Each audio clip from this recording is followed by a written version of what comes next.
al 1 de Mayo.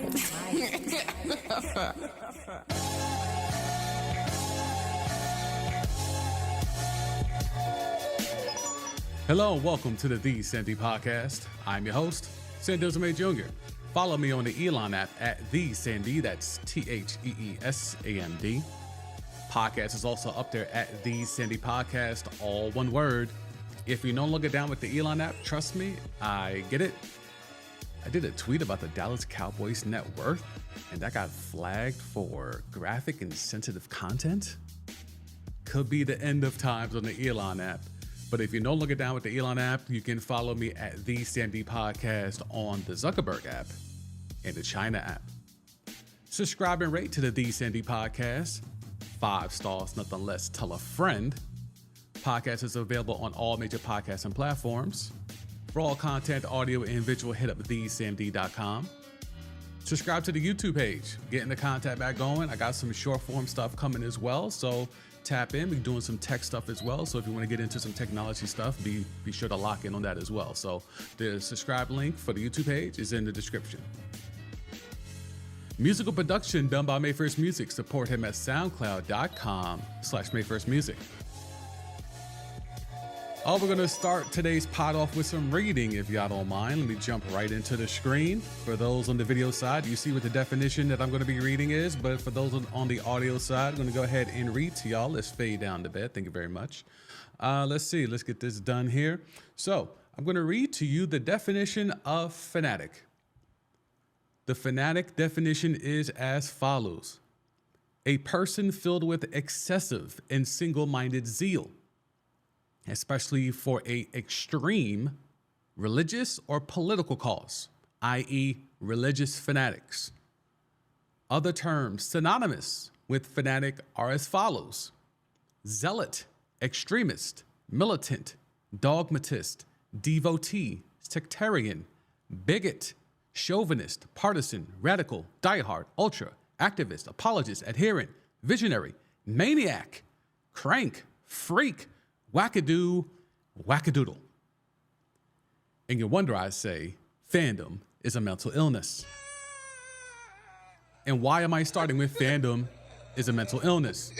Not because I have merch, not because I've been saying it literally for years, but because last night, as the Bills were taking an L at the crib to the Kansas City Chiefs, we got the latest example of fandom is a mental illness. Let's go ahead and jump to the next window. Yes, you have your mans right here at the Buffalo game, and he took an L and was feeling the pain last night. For those on the video side, you see what I'm referencing. There was a Buffalo Bills fan that was seemingly crying vehemently, crying frantically as the Bills took that L to the Chiefs last night. And for those on the audio side, I'm sure you've seen it. It's a thing. Like, it's going around, it's making the rounds. This clip right here, it's got 2.8 million views just on one tweet. So this dude is now going to become famous or infamous, depending how you look at it, for being the visual representation of what fandom is. So anytime I say fandom is a mental illness, and again, fandom is short for fanatic, and as I just ran through, we're looking at words like bigot, diehard, radical, partisan, chauvinist, extremist, militant, devotee, if you want to put the accent. That's what you're representing when you're a fan of anything, by the way. Because fandom can spill over, as you see here, into religious or political causes. So fandom is a mental illness, hard stop. It's not just about sports fandom, it's a mental illness. All fandom is a mental illness. But why was this man crying like this? A lot of people are speculating it was because of a bet. I'm saying no. I know a fan when I see one. And this dude right here is a fan. When you look at, he's decked out in all Bills gear. This is not someone that placed a big bet. I'm putting the mortgage on this game or whatever. This is, no. I thought this was the year. I bought the Madden cover with Josh Allen on it. I got all the merch. He was probably one of them dudes that was out there shoveling. He was probably one of them dudes that was out there shoveling for $20 an hour, clearing out the seats for everyone to be able to pull up and cause a raucous atmosphere in that Bills game. And what is he left with? $20 an hour for shoveling, a bad back probably because of it. I'm decked out in all this Bills gear. And oh, by the way, Josh Allen, not even Cam Newton. That's the realization of this man right here. He realizing that Josh Allen, the man that he was told was the savior, isn't even Cam Newton, because at least Cam Newton got to a Super Bowl, okay? Cam got an MVP and a Super Bowl. Josh Allen has yet to do either. So, I mean, obviously we're going to talk heavy NFL playoffs. We got a lot of other stuff to get into. There is a baseball player that is trying to channel his inner Kawhi. We're going to get to that. We got your man's Coach Prime going to the likes of the WWE to get that Louis luggage. That's a real thing. We'll get there. NBA, one allegedly big trade. I keep being told it's a big trade, but to me, it's a very mid trade, but we'll get there. But we have to start with the check down league. And the one thing Josh Allen did not do in the biggest moment of the game, he didn't listen to me. I've been telling y'all this is the National Check Down League.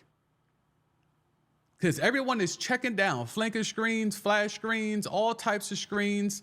And Josh Allen, in the biggest moment of the game, third down, last drive of the game, had Stephon Diggs wide open on a guess what? Check down, but didn't want to do it.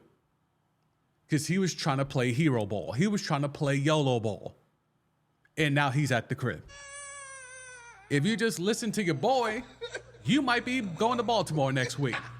If you'd have just listened to your boy, you might not be playing the crib wondering if the Madden jinx is really a thing. You might actually be on your way 95 South down to B-more to play another game if you'd have just listened to your boy and just, yo, dog, check it down, because that's all this league is. That's all this league is. Josh Allen tried to thumb his nose at the system and say, no, I'm going YOLO ball. And the QBs that tried to do that this weekend all took L's. Josh Allen, YOLO ball, took that L. Jordan Love, YOLO ball, throwing across his body on a jump pass, took that L, going home. Your man's Baker, throwing YOLO balls, what happened? He's going home. And your man CJ Stroud, who we give the most grace to because he's a youngin', was throwing out there, throwing YOLO balls. What happened? He's going home. This is the check down league for a reason. But let's get right into it. Bills, Chiefs, we go in reverse order of way that the games happened over the weekend. So Bills, Chiefs, this was the heavyweight matchup. This was the one that everyone was waiting for, et cetera, et cetera. We're calling it a rivalry, even though there's no real rhyme or reason to this being an actual rivalry. Patrick Mahomes is now 3-0 against Josh Allen. Now, Josh Allen has the advantage in the regular season, but in terms of postseason, when it's win or go home, Mahomes is now 3-0 against your man's Josh Allen, who's not even Cam Newton. So how did this happen?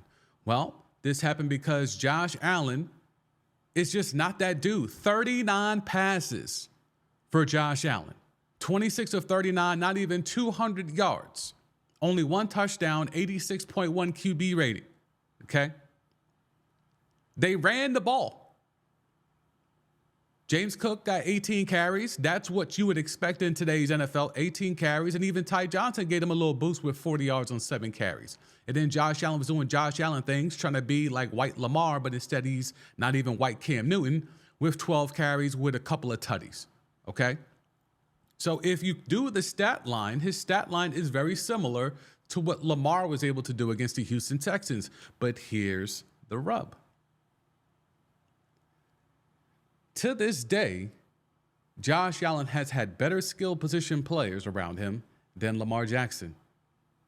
To this day, even this year, I still believe that the Buffalo Bills have better skill position players than the Baltimore Ravens. Yet, and still, it is Lamar Jackson going to the AFC Championship game as the #1 overall seed.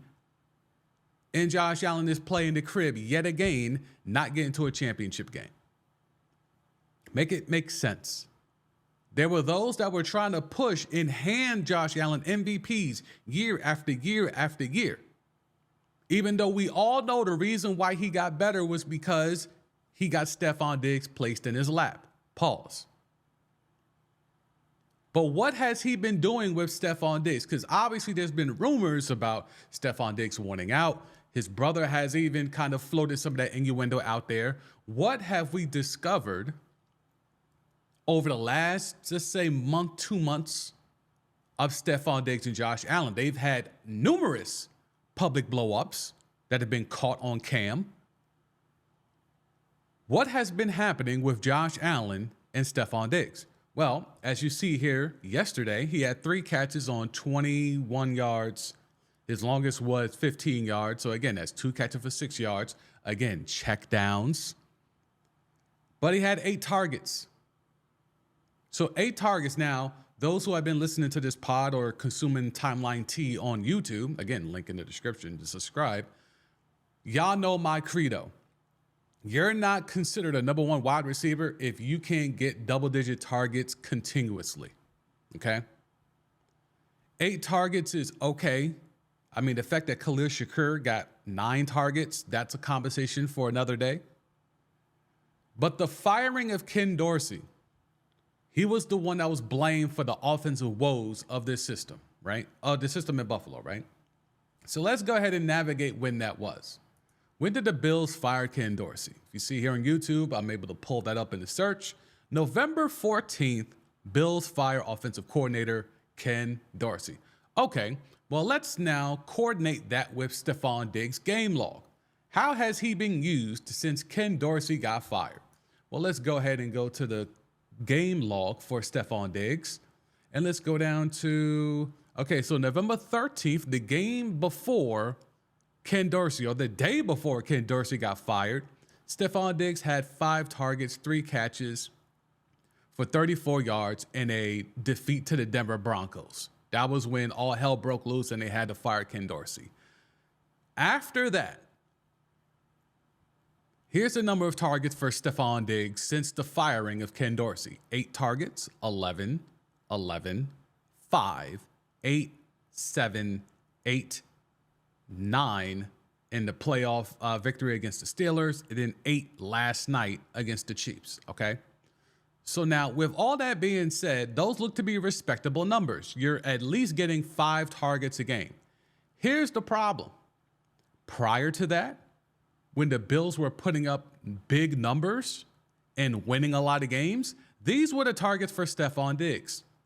13, 7, 12, 7, 11, 16, 12, 12, 7, and then 5 when Ken Dorsey got fired. So you see, prior to that, Stephon Diggs was getting the targets, 16 targets. That's a true number 1 wide receiver. 12 targets, 11 targets. But since then, he's only cracked double-digit targets twice. That's not the recipe for success. So while everyone was saying, oh, the offense looks so much better with Ken Dorsey gone, they've emphasized the run game, and now that's great again. The fact of the matter is that they haven't really done that many different things on offense. What they have done is just told Josh, just win us games, bro. Instead of trying to fit in this system and feeding your number 1 wide receiver and running a real offense, go out there and play hero ball. And that's what Josh Allen has done. And that shit looks cute in the regular season. It could even look cute against the Pittsburgh Steelers with no TJ Watt. But when you're facing a team, a real team with a really good defense in the Kansas City Chiefs, now the Kansas City Chiefs, most people would not put them up there as an upper echelon defense, but by all the metrics, they are. I think that they're number 2 scoring defense in the entire league. Okay, so the Chiefs defense is one of those. They don't have too many household names. Jarius Sneed is now becoming a household name, but we know about Chris Jones already. But you can't name too many more dudes that are like really one of them that you know year after year after year. But the Chiefs with Spags as the DC, blitzing heavy, getting after it, those dudes are getting it done. When you're facing a real defense, especially a defense that saw you not that long ago.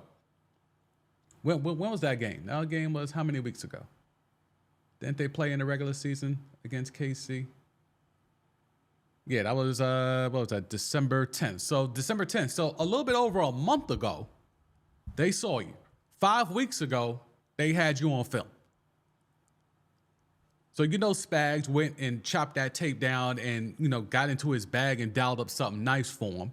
And yeah, it gave Josh Allen problems. There was a drop pick. He fumbled the ball and they knocked it out of bounds. Like, Josh Allen keeps doing Josh Allen things. So now he's gone under multiple coordinators now. And each coordinator has had to face the same conclusion.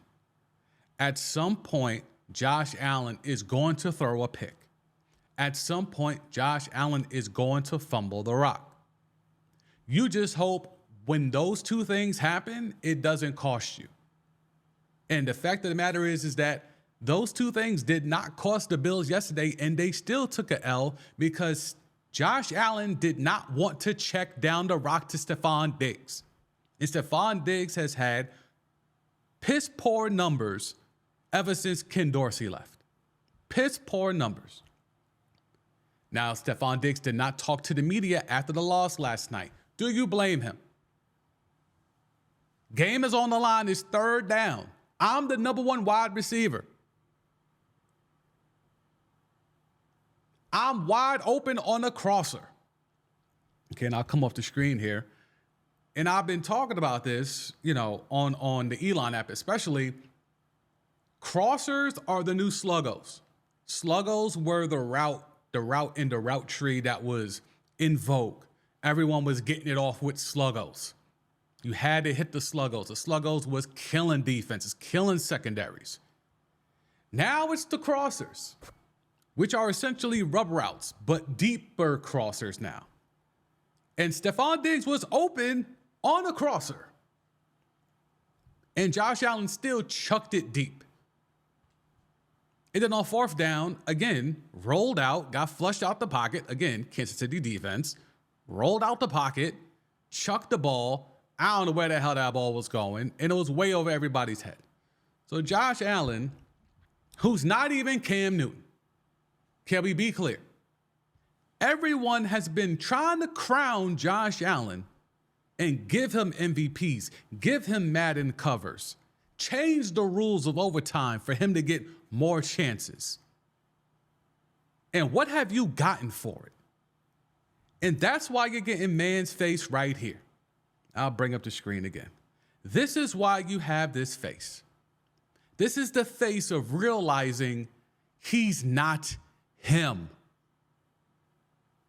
This is the face of an entire franchise, of an entire organization, of an entire fan base that has finally come to the realization, one, you're never beating Patrick Mahomes.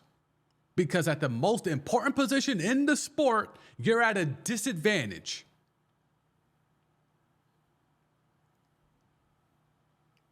Because we could sit here and argue, is he even top 5 in the AFC?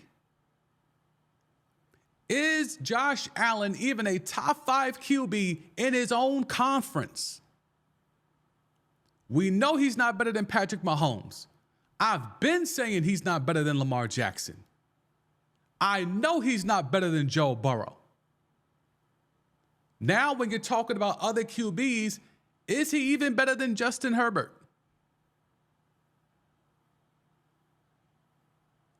There's going to be some people that try to bring in Tua Tagovailoa. If Nasty Man is healthy, is he better than Josh Allen? Is CJ Stroud already better than Josh Allen? These are real conversations that need to be had. If Aaron is healthy next year, is he better? Even as he's entering 40 years old, is he better than Josh Allen? These are the conversations. And this is why when you're this guy and you're wearing a hat, a scarf, it appears to be a jacket, and probably a that looks to be a thermal fleece underneath that also matches all in Bill's gear. That's probably over $100 worth of merch. And those tickets were not cheap. He's in the bottom bowl. Those tickets are not cheap, even with the snow. Even shoveling for $20 an hour for a franchise worth billions. That's why he looks like that. That's why he's stunned. That's why he's shocked. That's why he's in dismay.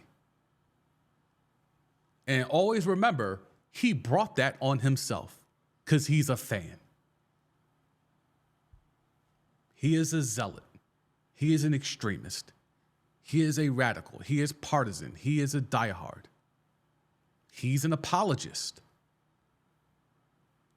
He's a maniac. He's a freak. And that's why fandom's in mental illness. But getting back into this game was really interesting. I've already rewatched it. Y'all, I'm recording this early Monday morning. So by the time y'all get up and y'all make y'all moves, y'all should have the pod already in y'all phones. So doing it that early just for y'all. But this game was so interesting because it kind of shows the difference where Mahomes keeps getting weak supporting cast, and he keeps taking his teams to AFC Championship games. And I say all of that to remind you that the owner of the Kansas City Chiefs this past summer came out and said, even at the contract that says he signed for $500 million, Patrick Mahomes is still underpaid. The owner of the Chiefs said that. And year after year, he keeps showing you why that is the truest shit ever said.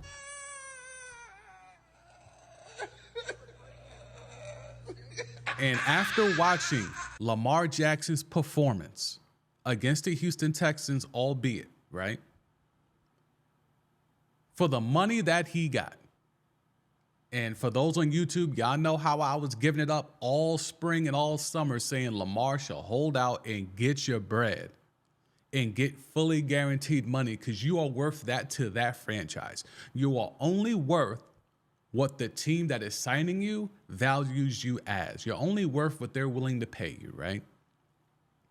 I feel the Ravens could have, and in my hearts of hearts, should have signed Lamar Jackson to a nasty man type contract. But Lamar got his money. It got a lot of funny money in there, but it's got a lot of guaranteed money in there as well. And then Justin Herbert and Joe Burrow signed better contracts weeks right after him. And that's the problem with the current NFL structure, right? The contract structure. But after seeing what Lamar has done in most likely another MVP year, shouldn't he have held out for fully guaranteed money like Nasty Man? Look at what these QBs are doing. They've been handed entire franchises and saying it's all on you. Now, when it was literally only just Lamar, he was able to get an MVP off and go 13-3. Now they just gave him just a little blip of help in Zay Flowers and Isaiah Likely. Now that Mark Andrews has been out, he's finally started to show up and show at all of us what I kept hearing he was supposed to be about. So finally, he's got a little something in Isaiah Likely. He's gotten a little something in Zay Flowers. Just the threat of having people on the field with him is just enough for him to go out there and cook for another MVP. And there were people telling me he should just take whatever the Ravens offer him. There were people that were telling me he had no leverage.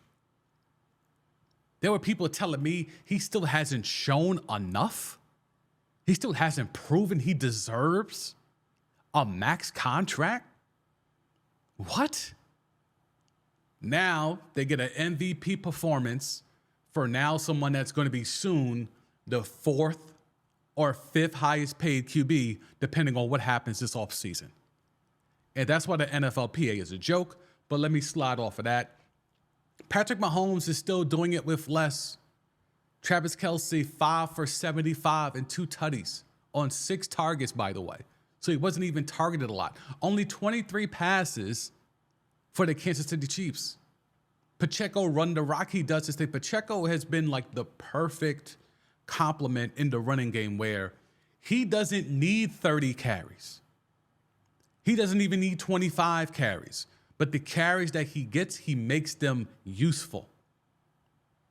He has a lot of energy, a lot of spirit. He runs downhill. He can shake you if he has to, but he's, and I saw this on the Elon app. I forgot who it was to credit them. But someone was saying that he has a lot of Marion Barber in him. And I initially pushed back, but the more I watched the game and watched him get the tough yards, I'm like, oh, I see why someone would say that. Now, I still not 100% co-sign him, but I see that aggressiveness in like fighting for tough yards and looking for the contact. Some of these running backs, they just want to shake and bake. He's looking for the contact, and he's not the biggest dude in the world, and he's still out here looking for the contact. Now, that means you're going to have a short lifespan when you're looking for the contact and you're not built like Derrick Henry, but still, for right now, he's getting it off. He's getting it off in a major way.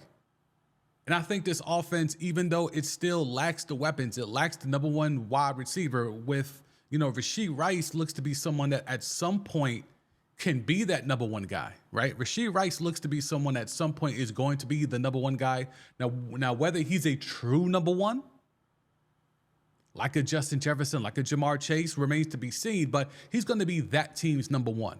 Now, Travis Kelce, if he even plays again next year, I don't know what this team looks like without Travis Kelce if Rashee Rice is not ready to be that number one. Because the backup tight ends are nice, but they're nowhere near what Travis Kelce is. But again, with Mahomes, do you even need another Travis Kelce type? Like, could he make those back? Can he make Noah Gray be a bootleg Travis Kelce just because he's Mahomes? Like, that's what it's come to. When we talk about all these teams, we need weapons. We got to rebuild. We got to start from scratch. It really doesn't matter as long as you have a Mahomes. You have a Mahomes. You have an underrated defense with a DC that's willing to blitz you all damn day long. You can win games. You could go into Buffalo and win games. And they could potentially go into Baltimore and win that game. And it will be yet another Super Bowl where Mahomes has next little to no help, yet he could win another Lombardi. They could have traded Tyreek Hill and win more. They could win more Lombardis without Tyreek Hill than with him. Not a lot of us had that. A lot of us were saying, Mahomes is still him. They got a chance, but we weren't saying, oh no, they're going to win multiple Super Bowls without Tyreek Hill. And so soon without Tyreek Hill. Like within the first 2 years without Tyreek Hill, we're going to win a Super Bowl. And now we're going to win potentially multiple Super Bowls in the first couple of years without Tyreek Hill. I don't think Andy Reid would tell you, if he gave us a true serum, I don't think Andy Reid would say that. I don't think Kelce would say that. I don't think the guys on that defense would say that. Mahomes might be so crazy, he might have said that, but we all know his pops. Patrick Mahomes' pop definitely would have said that. Definitely would have said that. He's smoking on that Joe Burrow. He's smoking on that Joe Burrow. But the Chiefs are going into Baltimore, and I think there's a lot there. That game is the game that we should have because this is the two best quarterbacks, arguably in the league, but certainly in that conference. Now, who's going to stand up and say that that's not the case? Who's going to be the hot taker to jump out here and say, Lamar Jackson is not the second best QB in the league now? Mahomes is number one. There's no, even if Lamar beats, if the Ravens beat the Chiefs and Lamar plays all world and, Mahomes is Mahomes, right? None of that will really matter when it comes to the QB rankings. The QB rankings is still Mahomes, then a drop-off, and then you got Lamar, and then a drop-off, and then everybody else. That's where it is right now. Those are the QB rankings. That's where we stand right now in 2024.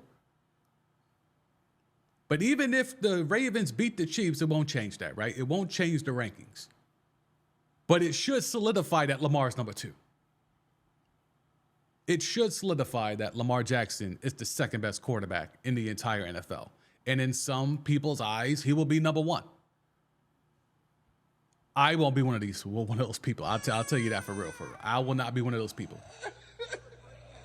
All right, let me see. Let's get deeper into what's going on here. So the Bills take that L to the Chiefs. It was a great game. It lived up to the hype. Field goal missed by Buffalo. I'm not going to go crazy killing kickers because it's just a kicker. But in regards to the game before that, Detroit, Tampa. The Lions are no longer lioning. And it's interesting to see. Never in my life have I seen a Detroit Lions team this good. Never in my life. I'll say that again. Never in my life. And I've been here some years. I've been here for a few decades. Never in my life have I seen a Lions team this good. I will also say this. Never have I seen the NFC this low.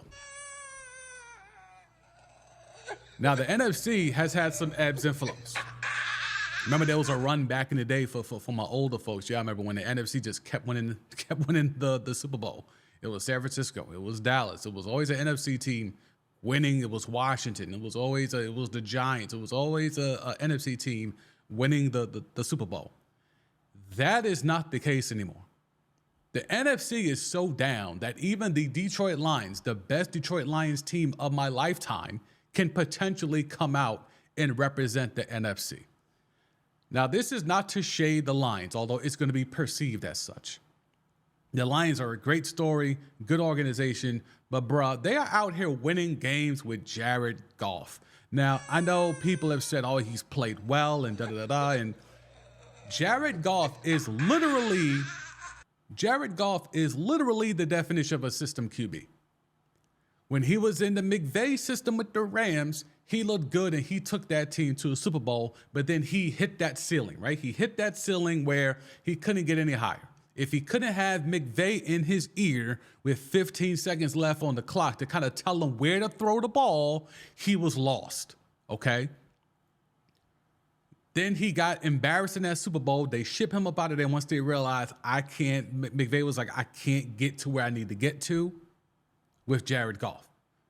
He can't make the throws. Like, I can't be in his headset while the play's going on, right? I can't literally tell him where to throw the ball. I can't read the field for him. Now he goes to Detroit, and while people are going crazy about, oh, he's played so well, this is, I think, undermining the fact that he's got Ben Johnson, who is a type of McVay. Like, Ben Johnson's one of those. He's an OC that is held in high regard and knows how to scheme people open, a la a McVay, a la a Shanahan, a la a Mike McDaniels. Ben Johnson's one of those. So this is now another system where Jerod Goff can flourish because he's got an OC that can mask his weaknesses and surround him with Amon-Ra St. Brown, surround him with Gibbs, surround him with Montgomery, surround him with Jameson Williams and Laporta. Like, look at the weapons that are around Jerod Goff.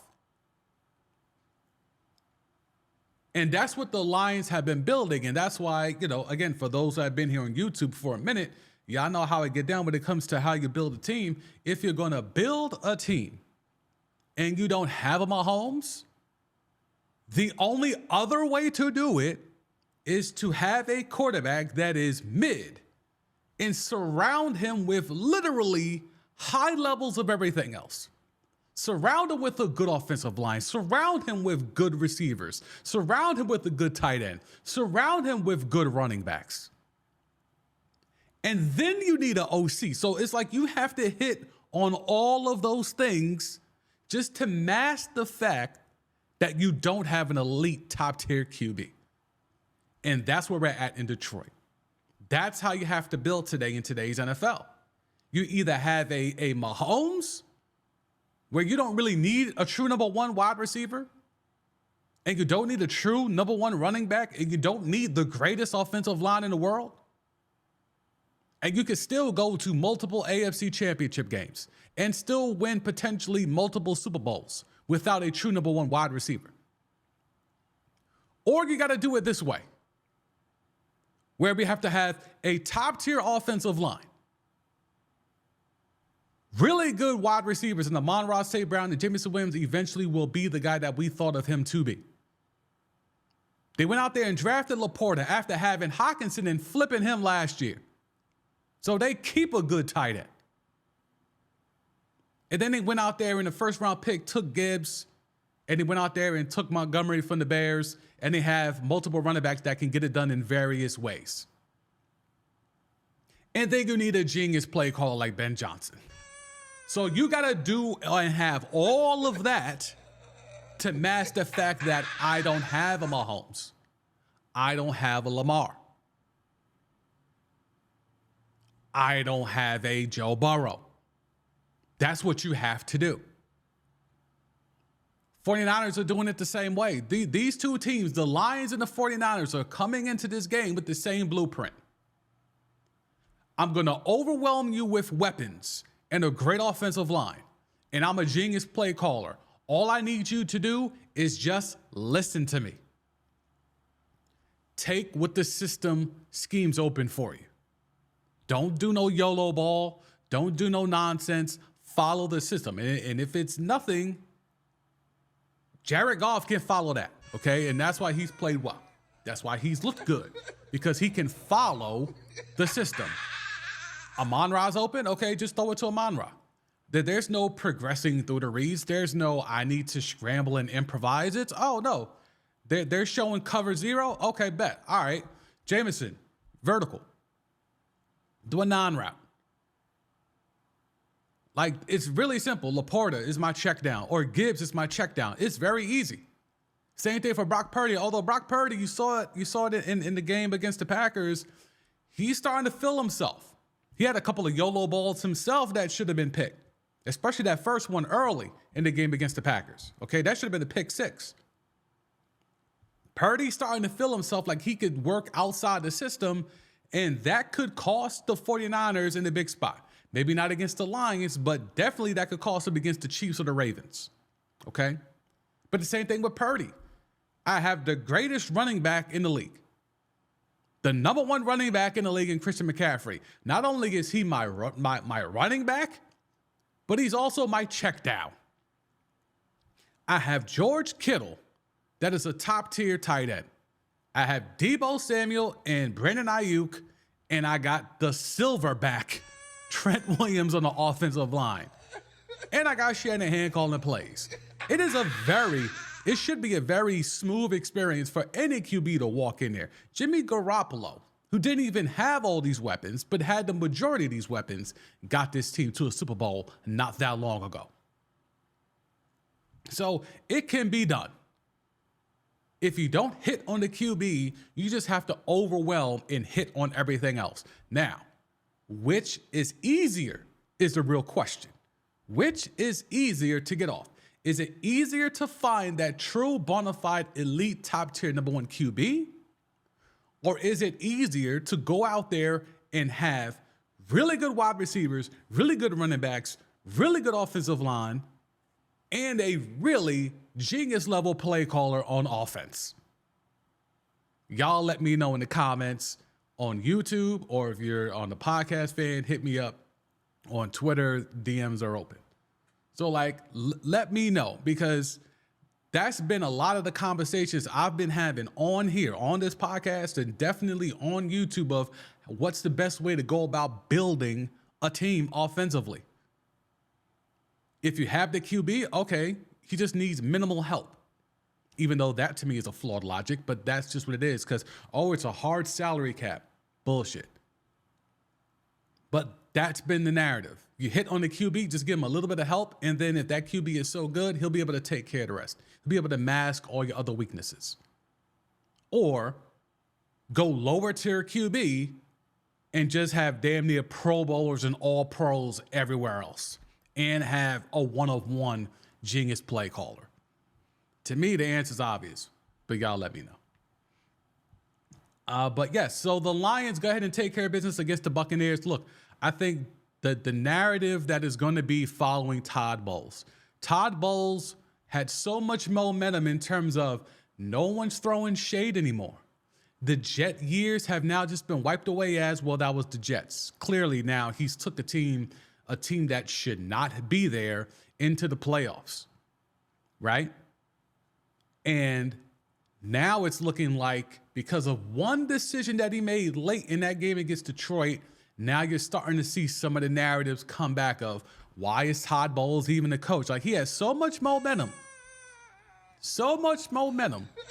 heading his way in terms of, hey, maybe Todd Bowles is a good coach. Like, maybe we were gaslighting the whole thing.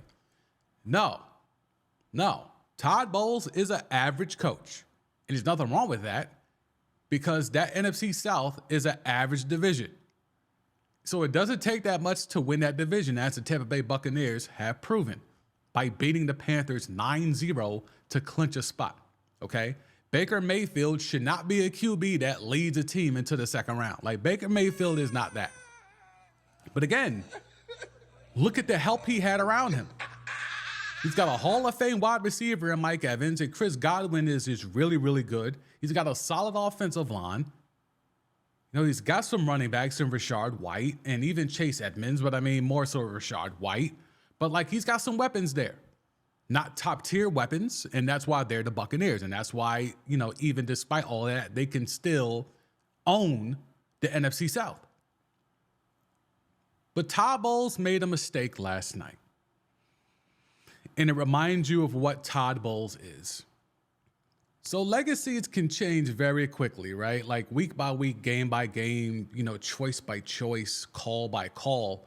Legacies can change like very, very quickly. And Todd Bowles' legacy is not that he was a former player, is not that he was the second black coach in Jets history, not that he flamed out with the Jets, even though I felt he got a raw deal because his record wasn't that horrible when you look at the rosters that he was given and expected to win with. But he's just been apathetic. People are not very up or down on Todd Bowles. Everyone just kind of like he's mid.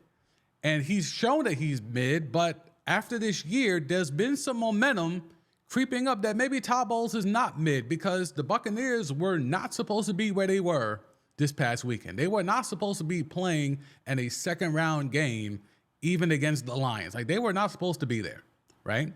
They were supposed to take that L to the Eagles if the Eagles had an actual coach, right?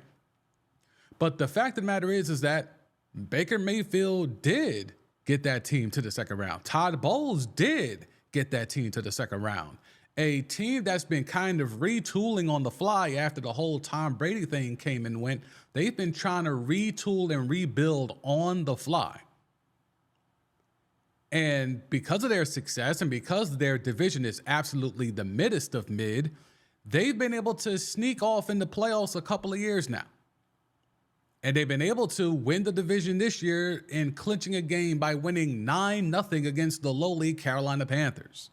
So Todd Bowles' reputation has kind of shifted to where it's like, oh, he's the steadying voice. He's the calming voice. He's the stoic presence that kind of, you know, settles the team. Well, after last night, all the bad, nasty, lazy narratives about Todd Bowles has returned. And that's just the way that it is in the NFL. So as I was leading into, so the Buccaneers had a chance if they would have taken their last timeout. So let me go ahead into the screen here. So, all right, so you see this here. It's third down. It's 31-23. So, you know, they're down 8. Okay, 31-23. We can do the math. That's 8. 39 seconds. So now they're going to take a kneel down, right? And the Bucs still have a timeout there. They still have a timeout. Now they take the last kneel down, or what end up being the last kneel down, with 36 seconds. Okay? Now you take the timeout there. It's fourth down. It's fourth down. Now, they could have took the timeout, forced the Lions to either kick the field goal or they would have punted the rock. Now, if they would have took the field goal, it would have been a 47-yarder. Now, 47-yarder is not an automatic field goal, but it is in a dome. So I could see where your logic is. Even if they kick that field goal, even if they don't kick the field goal, even if they do a pooch punt or they try to roof the John and try to get the most amount of hang time possible to eat off some seconds, like you would have had to go on the length of the field in a matter of maybe 10 seconds, 10 to 15 seconds. Like we've only seen Mahomes get that off, right? You got Baker Mayfield. Most likely that's not going to happen, right? So I think ultimately Bowles decided to wave the white flag and not even use that timeout. But he's come under some fire about it, and he was asked about it in the post game. Let me see if I can pull it up here. Yep. He was asked about it, and let me get the volume right. We're on the right settings. I just want to clarify so people can see and hear. Yep, we're on the right settings. All right, cool. So this is Todd Bowles. He was asked about it, why he didn't call his last timeout with 36 seconds left while Detroit was on 4th down and they kneeled. They already had a field goal and lined up, and there would have been about 12 seconds left on the clock in the ball game. We weren't going to come back from that. They already had a field goal and lined up. So they already had a field goal lined up. The audio's a little low, so I'll translate for y'all. So he said they already had a field goal lined up. They already had a field goal and lined up, and there would have been about 12 seconds left on the clock in. It would have been 12 seconds left on the clock after they would have kicked said field goal. Ball game, we weren't going to come back from that. And he said we weren't going to come back from that. So he's assuming they would have kicked the field goal, and he's assuming that the field goal would have been made and that the score would have been, 48? It would have been 34-23. It would have been down 11. There's no way to score 11 points in, 12 seconds. So that's his rationale. Now, I feel him on that. But because this is football, and because, as I started off the pod, because there are fans involved and fanatics involved, he's going to get roasted, okay? He's just going to get roasted because no Tampa Bay Buccaneer fan is going to understand that logic. Logic does not seep into the brains of fans. Because again, remember, we're talking about zealots, extremists, diehards, apologists, maniacs, freaks. This is what fans are. Okay? It's the literal definition. Okay? So that's not going to fly in Tampa. Saying, I'm assuming they're going to kick the field goal. I'm assuming they're going to make the field goal. And I'm assuming we're going to be down 11 points with 12 seconds left. And my quarterback is Baker Mayfield. What would you like me to do with that? Now, I would have loved if he would have said it in that manner. If he would have said it in that manner, I think even fans would have understood. But because he tried to get it off in a very diplomatic way, in effect of saying, They already had a field goal and lined up, and there would have been about 12 seconds left on the clock in the ball game. We weren't going to come back from that. We weren't going to come back from that is saying, I have Baker Mayfield. Okay, let's be happy we got here. Let's be happy we won a mid-division. Let's be happy we beat a Eagles team that quit at the crib. Let's just be happy we got to the second round. Let's be happy that Tom Brady deserted us and we're still able to make the playoffs. Okay? So Todd Bowles' reputation was ascending. He was starting to get some clout back. Now because of one decision that honestly wouldn't have made or broke this game. Like, it would have been fun to try to see all the laterals and whatever, but no. In actuality, Todd Bowles was 1,000% right, but he's going to get roasted for this. No doubt about it. He is going to get flambéed by the fanatics, by the freaks, the maniacs, the extremists, the zealots, the devotees out there in Tampa, without a doubt. All right, moving on. The Lions are going to face the who? They're going to face the San Francisco 49ers because they got away with one at the crib. They got away with one at the crib. They probably shouldn't have beaten the Green Bay Packers, but it is what it is. I didn't see anything from Brock Purdy that made me confident that, yep, this guy is going to be the one to decide a Super Bowl. Again, it's about the sum of the parts. It's about the sum of the parts. Christian McCaffrey is that dude. Got 2 tutties, almost 100 yards rushing, and another 30 through the air. I mean, George Kittle was a factor. Debo was in and out of the lineup. Ayuk was clutch on some third downs. Again, Christian McCaffrey, 12 targets in the passing game. That's your number 1 wide receiver. So not only is he your number 1 running back, but he's your number 1 wide receiver. I mean, not really, but again, since this is the check down league, the national check down league, Christian McCaffrey is leading the San Francisco 49ers, the San Francisco 49ers with 12 targets, okay? This is y'all league. This is the league that y'all love and abhor so much. Packers definitely let this one get away. I felt they should have run the ball a lot more. I felt Aaron Jones was cooking. I was very surprised that I know Jordan Love is supposed to be him, but I felt like that stage was ripe for an upset, and I think you needed to control the clock a little bit more by running more.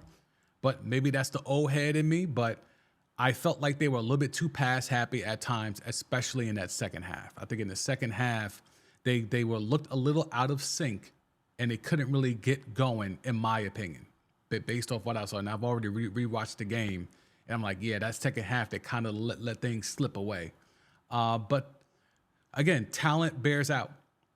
You have a genius play caller, and we might have to start putting LaFleur in that category too, because the way that he was scheming open these receivers, am I to assume that Dobbs and Reed are this nice? I know Reed was held in high regard coming out, and Dobbs to a lesser extent, but Christian Watson was supposed to be the guy. He's supposed to be the deep threat. He's supposed to be the physical freak. But now with Watson, Dobbs, and Reed, they're kind of building a thing where your QB doesn't have to be elite because they're building weapons. And these are the weapons that Aaron could have had, but he wanted to slip and hit that ayahuasca in a 4-day darkness retreat and decided he wanted to be a Jet of all things. But when you're looking at the weapons that are here with Aaron Jones, we didn't even talk about C.J. Dillon because he was hurt. But in terms of Dobbs and Reed and Musgrave as the tight end, there's some things here. There's some things here with Green Bay. Like this between them and the Lions. Unfortunately, the Vikings are going to be taking a step back, and the Bears are the Bears. But this whole NFC North is going to be the Lions and the Packers for a minute here. I think the Packers will win outright long term because they have the QB. I'm sold. I'm not sold that he's elite. I'm sold that he's the best that they got. And they have enough weapons to kind of mask whatever frailties he has. But he can't be out here throwing a YOLO ball. He's out here throwing a YOLO ball, and that is never going to work. That's never going to work. There's a reason why, Aaron Rodgers and Aaron have only won 1 Super Bowl. Because at times they throw that YOLO ball. And you live by the YOLO ball, and it looks great when it works, but when it doesn't, it is catastrophic. And I think Jordan Love's got a little bit of that in him, and he showed that in a big spot on the road. And then we'll go to what was the first game, which is Baltimore-Houston. And look, this was the Lamar show. 2 touchdowns throwing, 2 touchdowns running. And again, the numbers are not going to jump out at you like the 2019 MVP season. And they're not supposed to, because he doesn't have to.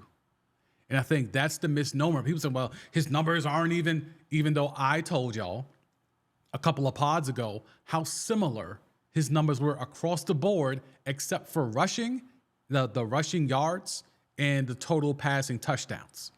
Outside of that, all the numbers were damn near identical. And he surpassed all of that because he played one more game after that episode. But the numbers that people are expecting from Lamar in terms of, well, he's supposed to be this dynamic, et cetera, no. 4 touchdowns. Yes, only 152 passing yards. Because again, the weapons that he has aren't top tier weapons. But the improvement is that he actually has weapons. Zay Flowers, to me, is not going to be a number one wide receiver. Like, the number one wide receiver on his team is Mark Andrews when he's healthy. But, like, Isaiah Likely has stepped in adequately. Zay Flowers has been enough of a factor that he's on the field and you have to pay attention to him. And Odell can still make people miss, although only one target. So you would like to think he'll be more involved against the Chiefs next week. We'll see. But, like, just the presence of weapons is all Lamar ever needed. 2019 was an admiration because he just was able to just do all of that with literally no one else on the field outside of Mark Andrews.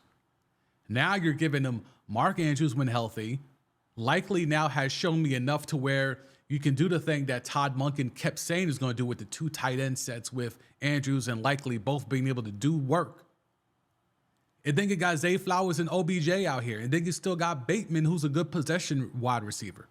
I was told he could be a vertical threat deep over the summer. That's not true. Okay, from what I've seen, that's not true. He could be a good possession guy, and there's nothing wrong with that. Again, because this is the check down league. In the check down league, you need possession receivers. So there's enough weapons here to where Lamar doesn't have to put up 300 plus yards throwing, 150 on the ground, and et cetera. Look, $150, 2 touchdowns through the air, another $1 on the ground, and 2 more touchdowns on the ground. And then, oh, by the way, they put up another 120 plus with all the other running backs. So they're running the fuck out of the ball. They're running the fuck out of the ball. And the Chiefs are going to come in here. Chris Jones going to play his ass off. He's going to have to be a one-man gang on that line because they still going to be able to run the ball. They're going to run the ball against the Chiefs. I would be stunned if they can't run the ball on the Chiefs. Chris Jones be damned. I would be stunned if they can't run the ball on the Chiefs. And that sets up everything. And it's not just Lamar running. They got 123 yards from the 3 other running backs. And then Lamar's 100 on top of it with 2 tutties. Like, come on, man. Come on, man. This Ravens defense, there's been a lot of conversation about how good are they in comparison to prior Ravens defenses in the past or just overall defenses in history. With me, I'm trying to navigate, as I've been saying since the summer, since the spring, the strength of this team on defense is the linebacking core. But what helps that is that the defensive linemen who are unheralded make the work easier for the linebackers. It's great to have a Roquan Smith and a Patrick Queen. It's great. It's phenomenal if you can go and have those guys. And you can thank the Chicago Bears for gift wrapping Roquan Smith to the Baltimore Ravens. But it's even better when you have defensive linemen, interior linemen especially, that can force and keep the offensive linemen on that initial block and keep the running lanes open for a Roquan Smith, for a Patrick Queen to go ahead and make plays sideline to sideline and in the backfield. That's what makes these linebackers great. There's a lot of narratives about you got to have top tier linebackers to win. And sure, but you can't have top tier linebackers without defensive linemen creating lanes for those linebackers to make plays. Roquan can tell you that because that was the case in Chicago. He made all those plays in Chicago despite not having great interior line play. Now you give him interior line play in Baltimore, and he's all world. He went from borderline all pro to all world with just the presence of good interior line play. So there's levels to this. And I think the Ravens defense can definitely give fits to Travis Kelce. Travis Kelce has looked a step slow and probably has been a step slow for about 2 years now. I can't wait to see what Patrick Queen and Roquan Smith do to Travis Kelce. I cannot wait. It is going to be so much to get into in regards to that because that matchup, I think, is going to make or break the game. Because I can't see Rashee Rice going off against this Ravens secondary. I can't see it. I can't see it. Kyle Hamilton was back in the mix. He got banged up the other week. He looked good. Like, I can't see Rasheed Smith getting off. So Mahomes has his work ahead of him. And he said in the postgame last night, they have no weaknesses. And he ain't lying. Mahomes is not lying. He wasn't saying that just to give like fake props or fake love to the other team. He's saying that because he been watching film. He know the vibes. He know the vibes. So the Lamar show and the Patrick Mahomes show, that is can't miss TV. How is that the first game next week, by the way?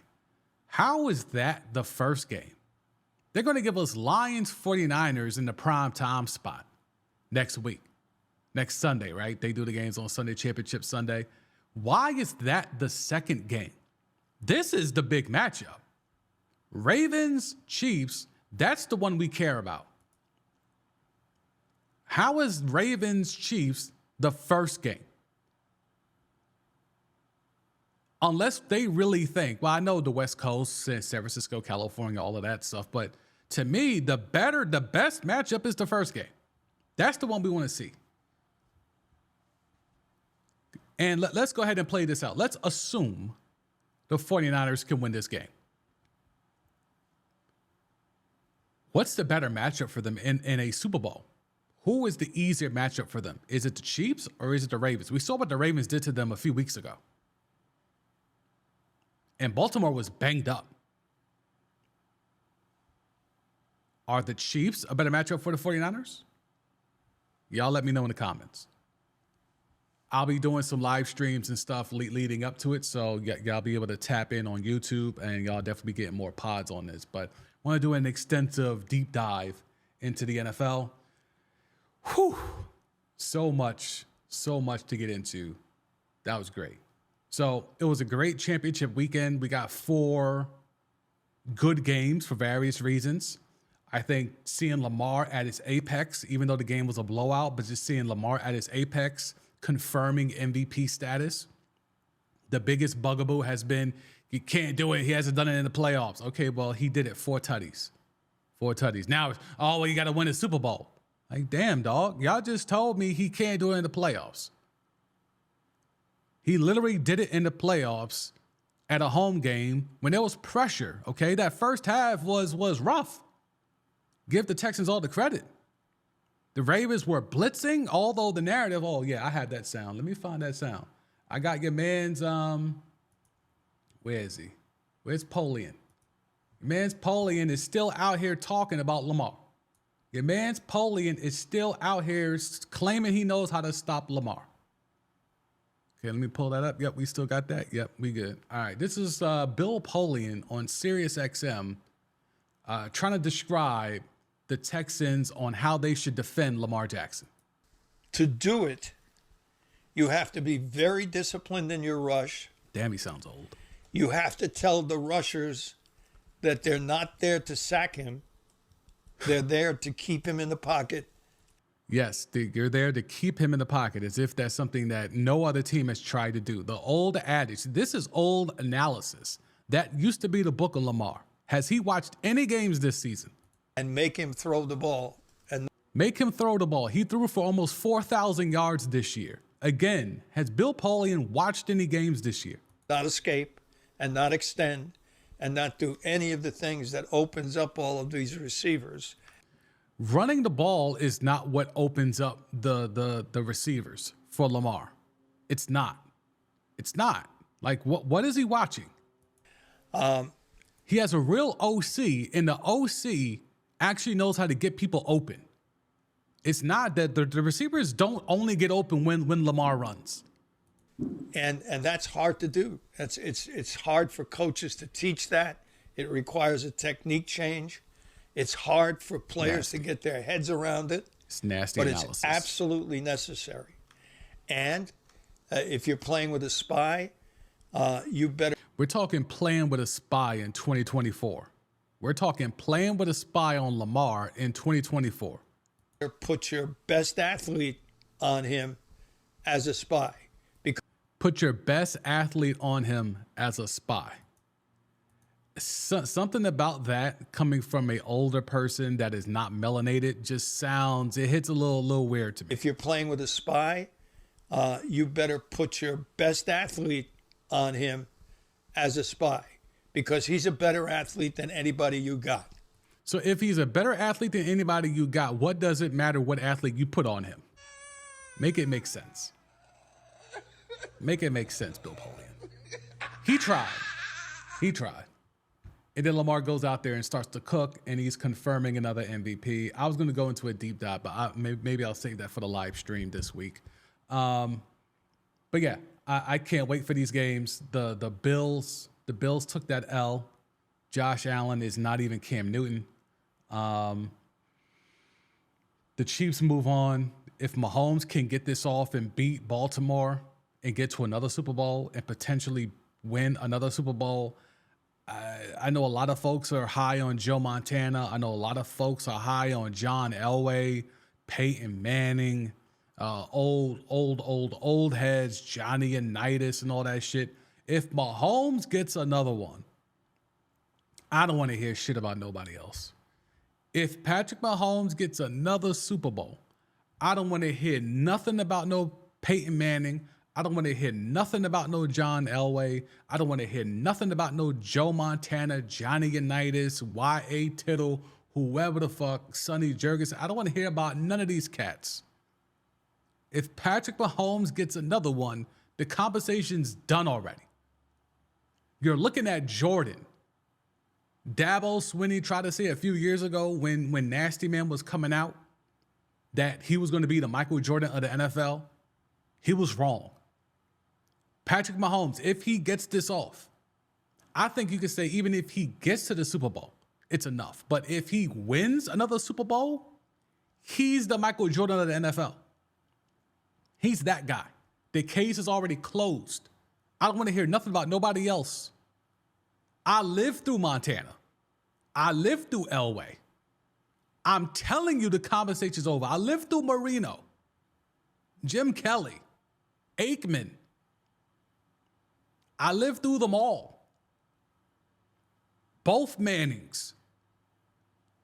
If he even gets to the Super Bowl, the conversation will get louder. If he wins the Super Bowl, the conversation's closed. So the group chat has been buzzing because there was a blockbuster trade, or at least that's what I was told, that it was a blockbuster trade. And I really hit the Elon app hard. I started texting some people that I know, like in the industry, like, hey, what's this trade I keep hearing about? And everyone kept telling me, nah, it happened. I'm like, wait, what trade? They're like, the Siakam trade. I'm like, wait, that's the trade y'all calling a blockbuster?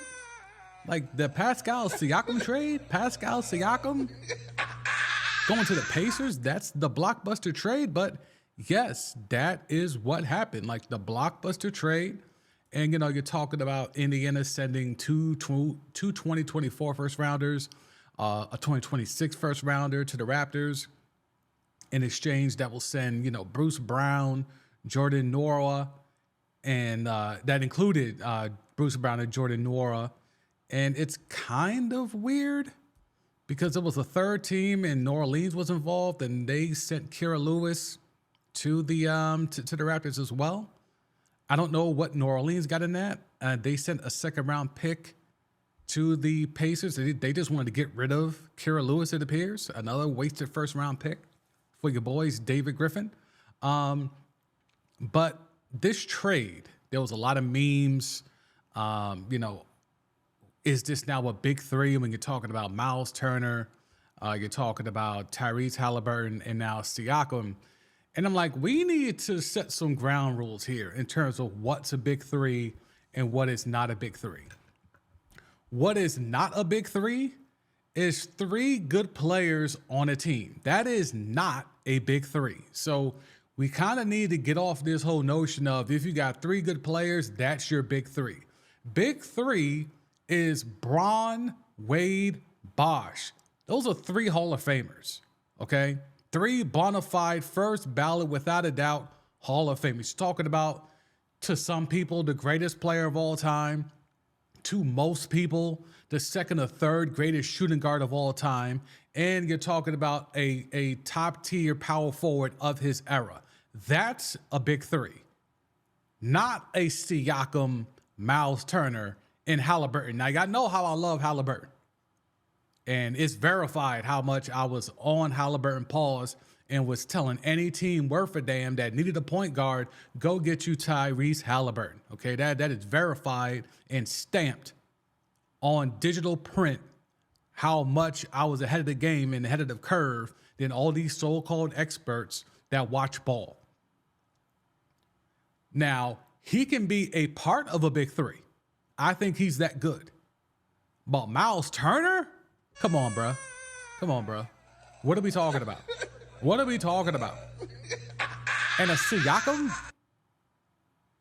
Like Masai Ujiri, salute to him, you know what I'm saying? Home team, gang, gang. And, you know, he's out here crying at the press conference or getting emotional at the press conference and all that. But, bruh, he wanted to get rid of Pascal Siakam because Siakam was not going to stay. He would have re-upped, but Masai Ujiri wasn't trying to pay Pascal Siakam. And why wasn't he trying to pay Pascal Siakam? Because he knows the best days of Pascal Siakam are behind him. And now the Pacers are out here doing a rental. And maybe they re-sign Pascal Siakam, maybe they don't. But they're trying to act like they can win now. And my question is, win what? Okay, win what? Like when we're talking about the Pacers here, and they're 7th in the East. 7th in the East. What are they trying to win? Does the trade for Pascal Siakam put them in the conversation with the top 4 teams in the East, which is right now Boston, Milwaukee, Philly, and Cleveland? And 5 and 6 are Knicks tape and the Heat. Does the big three, this alleged big three of Siakam, Halliburton, and Miles Turner, is that even beating the Heat in a 7-game series? Is that even beating Knicks tape in a 7-game series? I'm not even trying to have the Boston-Milwaukee conversation. In a 7-game series with Halliburton and Siakam, but we know, yes, the Pacers got to the finals of the IST, the in-season tournament, and yada, yada, yada. That was cool. But we're talking playoffs now. We're talking championship now. We're talking Eastern Conference Finals now. We're talking long runs into June. Pascal Siakam does not move the needle for any team trying to make a run in June. Not when he makes up your big three. You could argue he didn't make up the big three when the Raptors won the chip. You could make that argument. We could talk about Van Vliet, Kawhi, and Lowry. Now, cooler heads can prevail, and yes, Siakam was probably the second or third best player on that team. But again, you could make an argument, and if I could make the argument, then are you really that dude? Are you really that dude? So let's see how they've done so far, right? Let's see how they have done so far. Let's go to the Pacers. They took an L to Phoenix the other night. Let's see. Siakam should be playing by now. I think he's played a couple games with them already. Yeah, he played the other night against the Suns. They took an L. They're on a road trip right now. No Halliburton, it appears. I did not watch this game. I'll be fully transparent. I did watch the first game with Siakam where Halliburton did play. Let's see. No Halliburton, and he still hung tough, but here's the stat line for Siakam, okay? So, again, no Halliburton. So you figure Siakam's probably the one, or he's probably the first or second option if Halliburton's not playing. Miles Turner did play. 14 shots for Pascal Siakam. Okay, so that's who you're getting. That's the one y'all want to put in the big three. That's the one y'all are asking me about a blockbuster trade. That dude. Okay, make it make sense because 15, 7, and 4 on 14 shots against Phoenix, what's that supposed to do? Okay, he was a -9 for all you +9 people. He was a -9. Do I even want to go to the shot chart? I won't even bother. But I will talk about the game he did play with Halliburton, because that game I did watch. And that was, let me see, that was against Portland. So this game, you got a little bit more of what you would expect in terms of stat output from Pascal Siakam. You got 21, 6, and 6, but still 14 shots. And that's with Halliburton playing. That is with Halliburton playing, and Halliburton had 17 dimes that night, 21 and 17. Halliburton only took 14 shots that night, but he took 7 threes, okay? So there's the balance. There's the balance for Halliburton. I don't think people understand the high level of point guard play that Tyrese Halliburton is exhibiting right now. I don't think people understand. Now, again, it's against Portland. Portland is not a good team, which is by design. They're designed to be scoring in bunches, and that's all Portland can do at this point. Jeremy Grant had 37. Malcolm Brogdon had a 30-piece. DeAndre Ayton even had 12. Like, it's not about that, okay? Anthony Simons didn't even play. Scoot was off the bench. Like, there's a lot going on in Portland right now. I think what Portland is doing, real quick, a quick aside on Portland, what Portland is doing right now is they're trying to let their vets get off so they can flip them, okay? So Malcolm Brogdon clearly is going to get flipped. I think by the trade deadline, which is coming up very stealthily in a few weeks, we're getting that trade deadline as we head into All-Star weekend. But Malcolm Brogdon will definitely not be a Portland Trailblazer soon. And low-key, you have to look at Jeremy Grant as well, because that contract is nuts. But you might be able to convince a contender to take on that contract.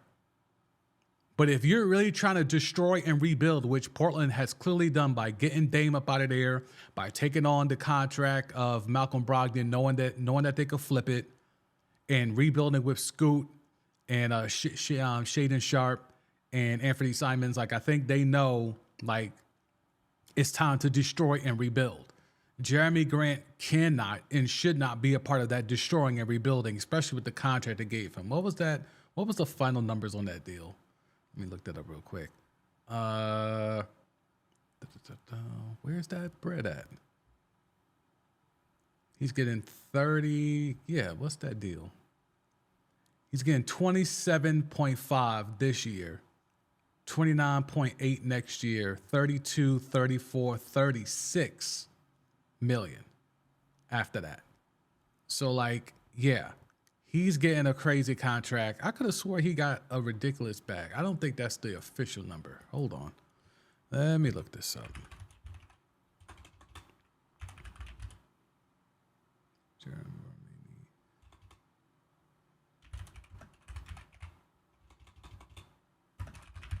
Real time with y'all on the pod.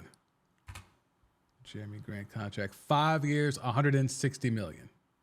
That was the deal.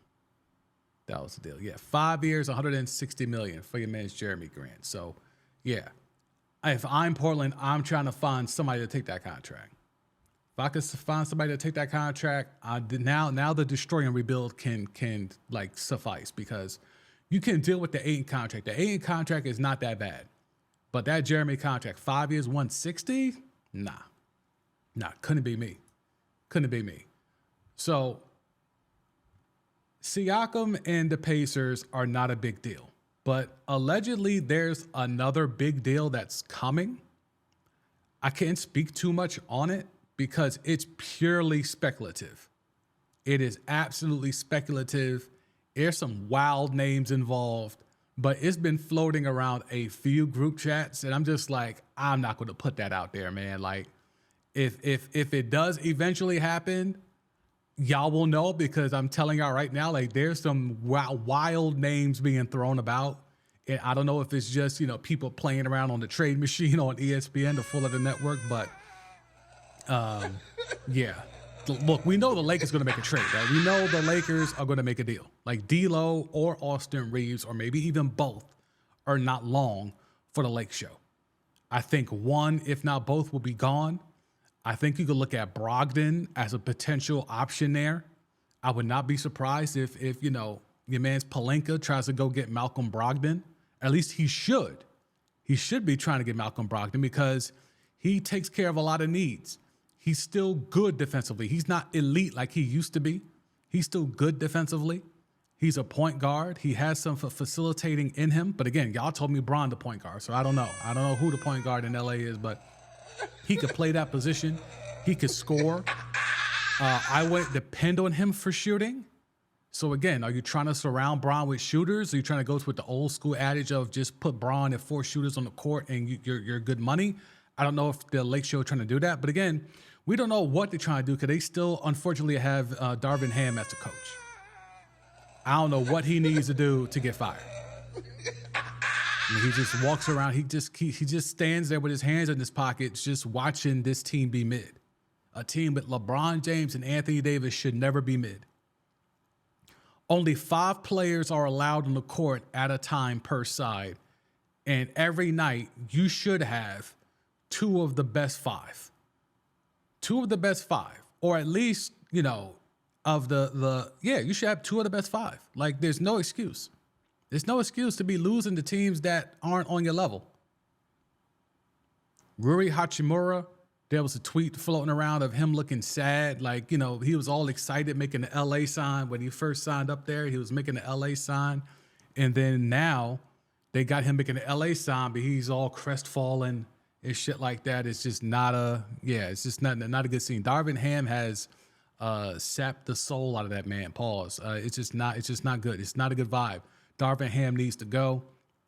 I was a proponent of Darvin Ham because he talked that talk. I believed the talk, and there were people in and around the league that were, you know, also praising the hiring of Darvin Ham. Like, yeah, he's a guy that knows what he's talking about. And just imagine, they could have had Ty Lue. They could have had Ty Lue as the coach of the Lakers, but they didn't want to give him a 5th year. They didn't want to give Ty Lue a 5th year. That set a whole chain domino effect. They didn't want to give Ty Lue a 5th year. They only offered him 4 years. You know who took that 4th year? Your man's Frank Vogel. Your man's Frank Vogel said, I'll take 4 years. And then he got that chip in the bubble. Ty Lue could have had that chip in the bubble. That's all I'm saying. But the Lakers were also being cheap because, again, the Lakers are not flush with cash.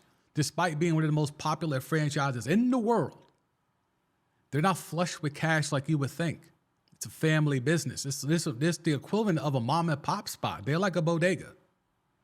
The Lakers are run like a bodega. And quietly, if we're going to keep talking about the Western Conference, keep talking about teams in California, are we going to talk about these Clippers or not? They have quasi figured it out. Rusty off the bench, the beard at the 1. You're getting good production from Pandemic P, Podcast P. And then you got Boardman doing what he always does. And he's doing it at a 55-game clip. Like he's doing it, you know. So he's probably going to play another 50-piece. Another 50, 60-piece. Boardman is out here in 37 games. How many games have they played overall? They've played 41 games. He's only missed 4 games. Hold up.